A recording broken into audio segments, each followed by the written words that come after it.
करते हैं गृह मंत्री अमित शाह का संबोधन दे रहे हैं इस वक्त। मगर देश की जनता जानना चाहती है कि आपको अगर बहुमत मिलता है तो आपका प्रधानमंत्री कौन होगा। कोई दिखाई पड़ता है भाई, आपको दिखाई पड़ता है? चलो मैं एक एक कर कर पूछता हूं। शरद पवार जी बन सकते हैं क्या? जोर से बोलो, बन सकते हैं? हमारे पड़ोसी लालू जी बन सकते हैं? उद्धव ठाकरे बन सकते हैं? स्टालिन बन सकता है? अब हंसना मत, हंसना मत। राहुल बाबा बन सकते हैं क्या? अरे क्यों हंसे भाई, इतने बड़े नेता है, बन सकते हैं क्या? अब एक पत्रकार ने उनको पूछा कि भाई आपका प्रधानमंत्री कौन होगा, तो उनके एक नेता ने कहा 5 साल बारी बारी बनेंगे। डुमरियागंज वालों, देश ऐसे चल सकता है क्या? मुझे बताओ, चल सकता है? अरे राहुल बाबा, ये परचूरन की दुकान नहीं है, 130 करोड़ का महान देश है, महान देश। मुझे बताओ डुमरियागंज वालों, ये लोग कहते हैं बारी बारी 5 साल प्रधानमंत्री बनेंगे। मोदी जी के अलावे कोई पाकिस्तान को मुंह तोड़ जवाब दे सकता है क्या? जोर से बोलो, दे सकता है क्या? कोरोना का मुकाबला और कोई कर सकता है क्या? भारत को आत्मनिर्भर और कोई बना सकता है क्या? महान भारत की रचना मोदी जी के अलावे कोई कर सकता है क्या? कर सकता है? 60 करोड़ गरीबों के जीवन में दीपक जलाने का काम मोदी जी के अलावे और कोई कर सकता है क्या? भाइयों बहनों, ये लोग अपने परिवार के लिए निकले हैं और मोदी जी, उनका परिवार ही 130 करोड़ भारतीय है, 130 करोड़। भाइयों बहनों, मुझे एक बात बताओ, डुमरियागंज वालों, सोच कर बताना भाई, ये पाक ऑक्यूपाई कश्मीर हमारा है या नहीं? अरे जोर से बोलो, है या नहीं है?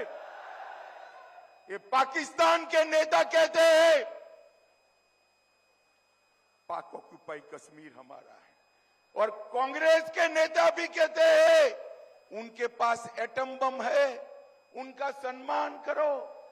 अरे राहुल बाबा, एटम बम से डरने वाले भाजपा वाले नहीं है, नहीं है। मैं आज डुमरियागंज की जनता को कहकर जाता हूं, पाक ऑक्यूपाई कश्मीर भारत का है, रहेगा, और हम उसको वापिस लेकर रहेंगे, ये हमारा निर्धार। भाइयों बहनों, इन लोगों की मानसिकता देखिए। पाकिस्तान के पास एटम बम है तो पाक ऑक्यूपाई कश्मीर दे देंगे। अरे भाई, एटम बमों से देश के मसले हल नहीं होते हैं, नेता के एटम बम जैसे वज्र इरादों से होते हैं, जो मोदी जी में है, मोदी जी में। भाइयों बहनों, जब मैं 370 हटाने का बिल लेकर खड़ा हुआ, मोदी जी ने एक बड़ा फैसला किया कि इस देश में 2 संविधान नहीं रह सकते, 2 झंडे नहीं रह सकते, 2 प्रधान नहीं रह सकते। 370 हटाने का बिल आया, ये राहुल बाबा खड़े हो गए, उन्होंने कहा मत हटाओ।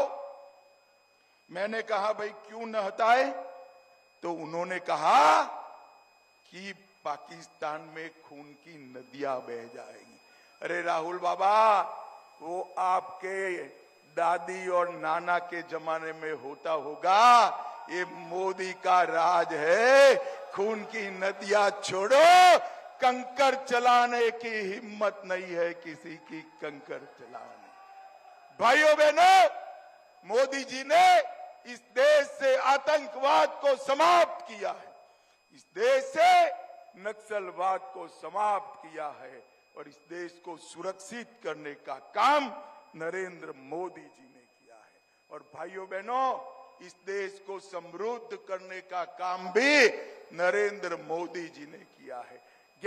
10 साल तक मनमोहन जी देश को 11वें नंबर का अर्थतंत्र रखे, 10 साल में मोदी जी 5वें नंबर का अर्थतंत्र बना दिए, 5वें नंबर। और मैं आज कहकर जाता हूं, जगदंबिका जी को जिताकर मोदी जी को प्रधानमंत्री बना दो, 5 ही साल में 5वें नंबर से 3रे नंबर पर लाने का काम नरेंद्र मोदी जी।